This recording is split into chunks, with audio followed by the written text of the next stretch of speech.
शुक्लाम्बरधरं विष्णुं शशिवर्णं चतुर्भुजं प्रसन्नवदनं ध्यायेत् सर्वविघ्नोपशान्तये।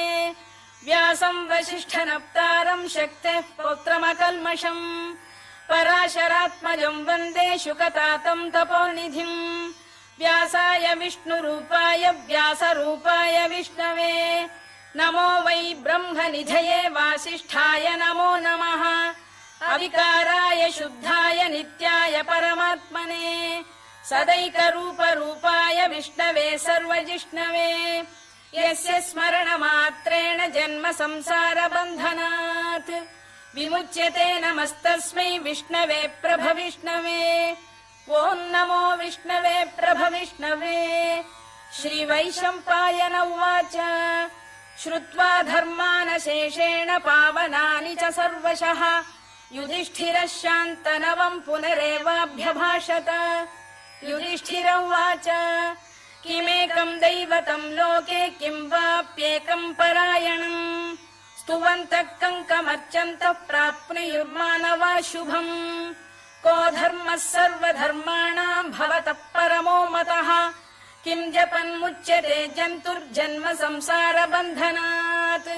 श्रीभीष्म उवाच जगत्प्रभुं देवदेवमनन्तं पुरुषोत्तमम् स्तुवन्नाम सहस्रेण पुरुषः सततोत्थितः तमेव चार्चयन् नित्यं भक्त्या पुरुषमव्ययम् ध्यायन् स्तुवन् नमस्यं च यजमानस्तमेव च अनादिनिधनं विष्णुं सर्वलोकमहेश्वरम् लोकाध्यक्षं स्तुवन् नित्यं सर्वदुःखातिगो भवेत्। ब्रह्मण्यं सर्वधर्मज्ञं लोकानां कीर्तिवर्धनम् लोकनाथं महद्भूतं सर्वभूतभवोद्भवम् एष मे सर्वधर्माणां धर्मोऽधिकतमो मतः यद्भक्त्या पुण्डरीकाक्षं स्तवैरर्चेन्नरः सदा। परमं यो महत्तेजः परमं यो महत्तपः परमं यो महद्ब्रह्म परमं यः परायणम् पवित्राणां पवित्रं यो मङ्गलानां च मङ्गलम् दैवतं देवतानां च भूतानां यो व्ययपिता यतः सर्वाणि भूतानि भवन्त्यादियुगागमे यस्मिंश्च प्रलयं यान्ति पुनरेव युगक्षये तस्य लोकप्रधानस्य जगन्नाथस्य भूपते विष्णोर्नाम सहस्रं मे शृणु पापभयापहम्। यानि नामानि गौणानि विख्यातानि महात्मनः ऋषिभिः परिगीतानि तानि वक्ष्यामि भूतये।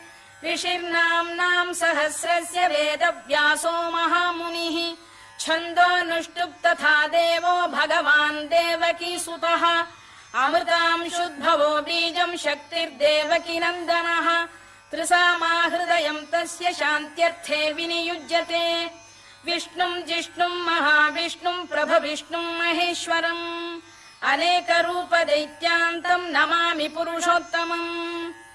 अस्य श्रीविष्णोर्दिव्यसहस्रनामस्तोत्रमहामन्त्रस्य श्रीवेदव्यासो भगवान् ऋषिः अनुष्टुप्छन्दः श्रीमहाविष्णुः परमात्मा श्रीमन्नारायणो देवता अमृतांशुद्भवो भानुरिति बीजम् देवकी नन्दन श्रेष्ठेति शक्तिः उद्भवः क्षोभणो देव इति परमो मन्त्रः शङ्खबृन्नन्दकी चक्रीति कीलकम् शार्ङ्गधन्वा गदाधर इत्यस्त्रम् रथाङ्गपाणिरक्षोभ्य इति नेत्रम् त्रिसामासामगः सामेति कवचम् आनन्दम् परब्रह्मेति योनिः ऋतुः सुदर्शनकाल इति दिग्बन्धः श्रीविश्वरूप इति ध्यानम् श्रीमहाविष्णुप्रीत्यर्थे सहस्रनाम जपे विनियोगः।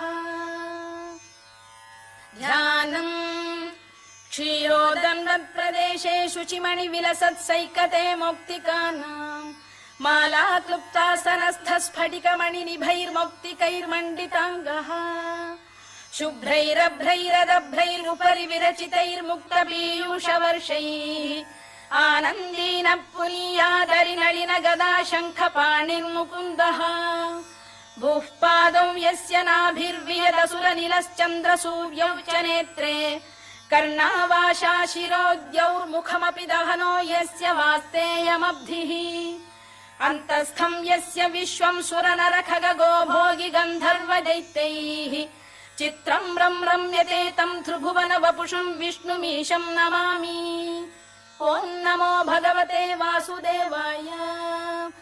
शान्ताकारम् भुजगशयनम् पद्मनाभम् सुरेशम् विश्वाधारम् गगनसदृशम् मेघवर्णम् शुभाङ्गम् लक्ष्मीकान्तम् कमलनयनम् योगिहृद्ध्यानगम्यम् वन्दे विष्णुम् भवभयहरम् सर्वलोकैकनाथम् मेघश्यामम् पीतकौशेयवासम् श्रीवत्साङ्कम् कौस्तुभोद्भासिताङ्गम् पुण्योपेतम् पुण्डरीकायताक्षम् विष्णुम् वन्दे सर्वलोकैकनाथम् नमः समस्तभूतानामादिभूताय भूभृते अनेकरूपरूपाय विष्णवे प्रभविष्णवे सशङ्खचक्रम् सकिरीटकुण्डलम् सपीतवस्त्रम् सरसीरुहेक्षणम् सहारवक्षस्थलशोभिकौस्तुभम् नमामि विष्णुम् शिरसा चतुर्भुजम् छायायाम् पारिजातस्य हेमसिंहासनोपरि आसीनमम्बुदश्याममायताक्षमलङ्कृतम् चन्द्राननम् चतुर्बाहुम् श्रीवत्साङ्कितवक्षसम् रुक्मिणी सत्यभामाभ्याम् सहितम् कृष्णमाश्रये।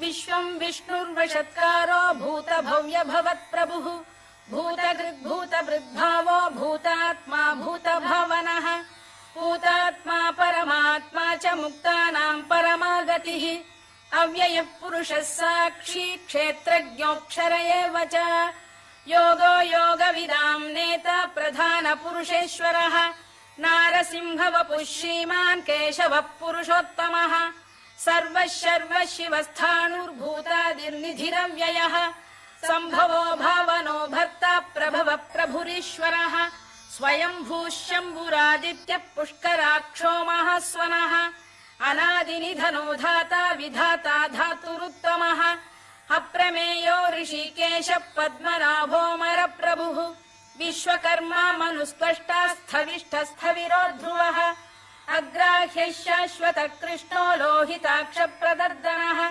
प्रभूतस्त्रिककुब्धाम पवित्रम् मङ्गलम् परम् ईशान प्राणद प्राणो ज्येष्ठः श्रेष्ठः प्रजापतिः हिरण्यगर्भो भूगर्भो माधवो मधुसूदनः ईश्वरो विक्रमी धन्वी मेधावी विक्रमक्रमः अनुत्तमो दुराधर्ष्य कृतज्ञ कृतिरात्मवान् सुरेशः शरणम् शर्म विश्वरेता प्रजाभवः अधः संवत्सरो व्याल प्रत्ययः सर्वदर्शनः अजः सर्वेश्वरः सिद्धः सिद्धिः सर्वादिरच्युतः वृषाकपिरमेयात्मा सर्वयोगविनिसृतः वसुर्वसुमनः सत्यः समात्मा संमितः समः अमोघः पुण्डरीकाक्षो वृषकर्मा वृषाकृतिः रुद्रो बहुशिरा बभ्रुर्विश्वयोनिः शुचिश्रवाः अमृतः शाश्वतस्थाणुर्वरारोहो महातपाः सर्वगः सर्वविद्भानुर्विश्वक्सेनो जनार्दनः